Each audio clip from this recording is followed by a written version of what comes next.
তো আমরা মায়াপুরে চলে এসে ঘুরতে বেরিয়েছি বিকেলবেলা, মন্দিরের চারিপাশে ঘুরছি। লোকেদেরকে দেখে মন্দিরের চারিপাশে আমরা ঘুরছি এখন। এটা হলো মিউজিয়াম। মন্দিরের যতই কাছে যাচ্ছে যেন অপরূপ দৃশ্য, মন ভরে যাচ্ছে। লোকের ভিড় দেখো বন্ধুরা। তো আমরা এই মন্দিরের কাছাকাছি আসতে তো এখান থেকে একটা ভিডিও তুলে করে নিলাম, ছবি তুলছি সবাইকে নিয়ে। আমরা এখন খেতে বসেছি একটা বাইরের রেস্টুরেন্টে, চলে এসেছি সবাই একসাথে খাবো বলে। নিরামিষ করেছে সব রান্না, মায়ের সব নিরামিষই হয়। সবাই চলে এসেছি খেতে। তো কী কী খাবো সেটা দেখাবো, তোমাদেরকে শেয়ার করবো। দেখো আমাদের খাবার চলে এসেছে। এটা হলো পনির আছে আর এঁচড় আছে আর সয়াবিনের বিরিয়ানি, আলু দিয়ে নিরামিষ মহাপ্রসাদ। কারা কারা মহাপ্রসাদ খাবে চলে এসো বন্ধুরা। মায়ের দিয়েছে, এখনও দিতে বাকি আছে, বাচ্চাদেরও দিয়েছে, বাচ্চাদেরকে দিয়েছে, বড়দেরকে দিয়েছে, এখনও 3টে জায়গা দিতে বাকি আছে। খাওয়ার পর কথা হয় বন্ধুরা।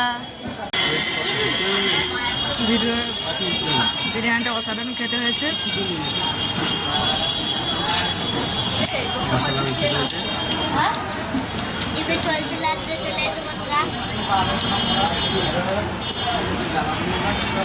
বড় বড় পনির আছে, এঁচড় আছে। মহাপ্রসাদ খুবই সুন্দর খেতে, পেট ভরে খাচ্ছি।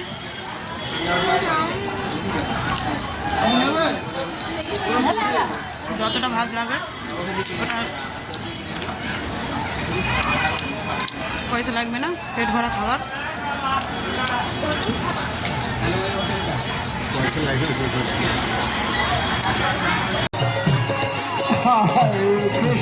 Hare Krishna, Krishna Krishna, Hare Hare, Hare Rama, Hare তো বন্ধুরা অনেক কিছু তো খাওয়া হলো, ফের লুচি কচুরি কিনে নিয়ে যাওয়া হচ্ছে আর নিরামিষ ভাজাভুজি কিনে নিয়ে যাওয়া হচ্ছে, সেগুলো খাওয়া হবে রাতের খাবার। আর ঠাকুর থানে আরতি হচ্ছিল, তো আরতি দেখতে দেখতে আমাদের দেরি হয়ে গেল। তো বন্ধুরা মায়াপুরে অনেকটাই ঘোরা হয়ে গেল। মহাপ্রভুকে দেখলাম, গৌর নিতাইকে দেখলাম, রাধা অষ্টসখীকে দেখলাম। ভেতরে মোবাইল নিয়ে যাওয়া নিচে, তাই তোমাদেরকে ভিডিও শেয়ার করতে পারলাম না। তো আজ রাত পর্যন্ত আমরা এবার রুমে চলে যাব। তো ভিডিওটা কেমন লাগলো কমেন্ট করে জানাবে। টাটা বন্ধুরা, গুড নাইট, সবাই ভালো থাকবে, টাটা, বাই।